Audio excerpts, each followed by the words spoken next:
Hey everyone, welcome back to the channel. It's Biker Girl Mandy, and today we're going to be talking about the best beginner motorcycles for short riders. I'm 5'2" with a 27.5-inch inseam, 29.5 inches if you're counting my boots, and finding the right bike can be a little bit intimidating, especially when seat height and weight make such a big difference in the bike that you choose. So today we're going to be comparing 5 super popular beginner bikes: the Yamaha R3, Kawasaki Ninja 500, the Yamaha MT-03, the Honda Rebel 500, and the KTM Duke 390, all from a short rider's perspective. So let's jump right in.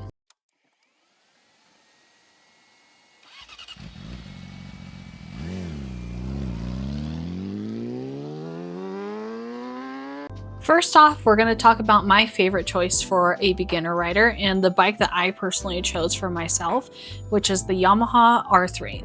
This is basically the quintessential sport bike for beginner riders.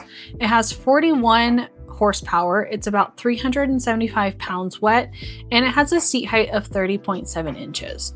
For short riders, the R3, and for me especially, feels way more approachable than other bikes because the tank is super narrow, which makes the seat height feel a lot shorter than it is. It also feels very balanced, and so even though I'm kind of on the balls of my feet with this bike, I don't feel like I'm struggling to keep the bike upright when I'm at stops. So all of the next 4 bikes in the next segment that I'm going to talk about, I haven't personally ridden. But when I was searching for my perfect beginner bike, I probably went to the dealers, I would say maybe once a week, if not twice, and I would just sit on bikes. I would sit on them, see how they felt. I would kind of move them around, feel the ergonomics, feel how the clutch and the brake felt to me, feel how the shifters were, and also just kind of try to get a feel for them. And I feel like I would honestly sit on some bikes for probably 10 minutes just to see if anything started to cramp or anything felt uncomfortable. So I haven't personally ridden them, but I do feel like I can give a little bit of a perspective from a short beginner rider of how these bikes did feel to me. So first up, we're going to talk about the Kawasaki Ninja 500. This is the newest one in the Kawasaki lineup, and it is replacing the Ninja 400. It does have a little bit of horsepower for a beginner.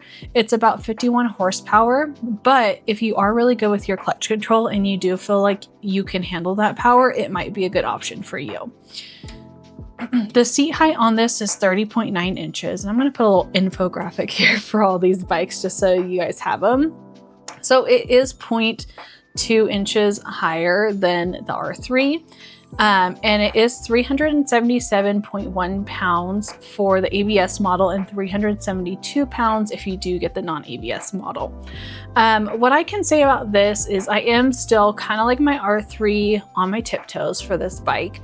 It does feel very planted or very well balanced for me, so I don't feel very scared that I'm gonna drop the bike or it feels very heavy.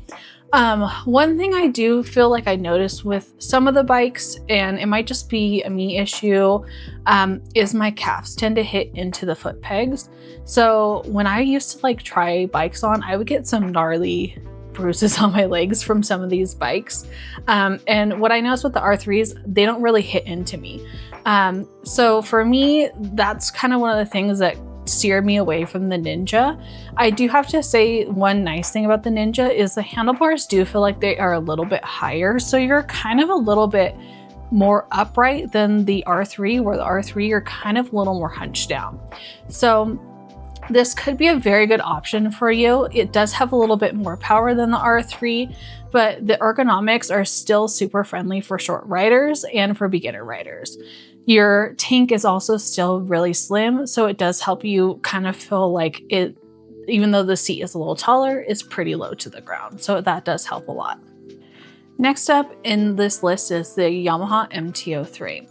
If you're looking for something that is similar to the R3, that is a little bit more of an upright seating position and has a little bit of better ergonomics, or you're just not into that fully faired look, this might be the choice for you.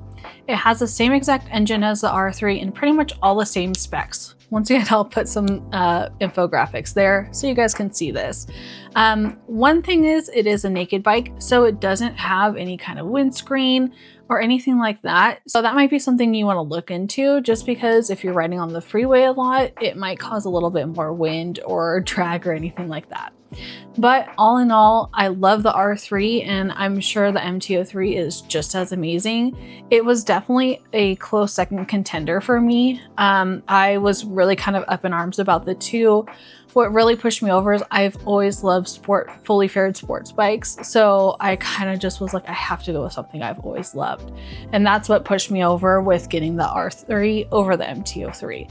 But I think this would be a really good option for you if you are a shorter rider. It feels super balanced, and it does have a little bit better ergonomics as far as you're sitting a little more upright than the R3. Now, if you're a short rider and your number one priority is going to be to flat foot your bike, the Honda Rebel 500 might just be the bike for you. The Honda Rebel 500 is extremely confidence boosting. It has a seat height of 27.2 inches, and me with my super short inseam of 27.5, 29.5 if I add my boots, I'm able to actually flat foot this bike, and I'm able to have a little bit of bend in my knee. This is a little bit on the higher end, with it being 414 pounds than the other offerings or other bikes I'm talking about. But with it being so low and so approachable, it doesn't really feel very heavy to me. I am a little bit more on the strong side. I do lift weights and stuff like that. So I don't know if maybe it's a little biased or I'm able to lift a heavier bike, but it felt really balanced when I sat on it. It felt super like the center of gravity was really low. So it seems like a very, very approachable bike. Honda also offers the Honda Rebel 300. I don't really have that on this list because it does only have 27 horsepower. And while that might be good for a beginner to start on, I feel like that might be a bike that you would quickly grow out of.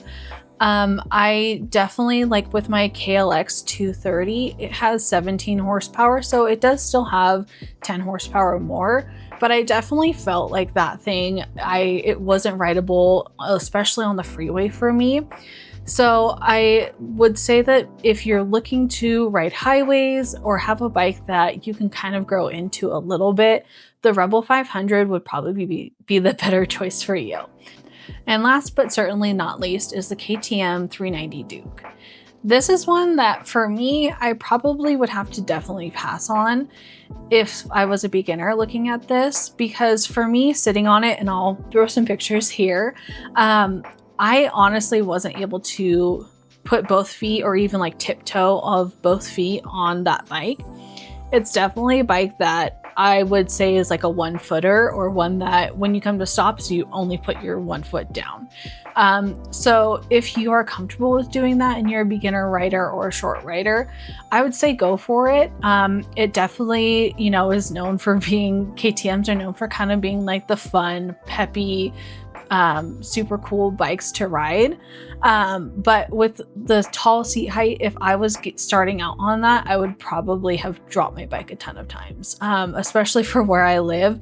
If you're one footing a bike and you're on a curved road and you're tilting to the side, you need to make sure you're putting a certain foot down on the higher end of the side, or you're gonna kind of topple over. So if you're a short rider and this is something that you feel comfortable on, maybe you're a little bit more advanced, or you maybe are a little bit taller than me or have longer legs, I would definitely give this a try.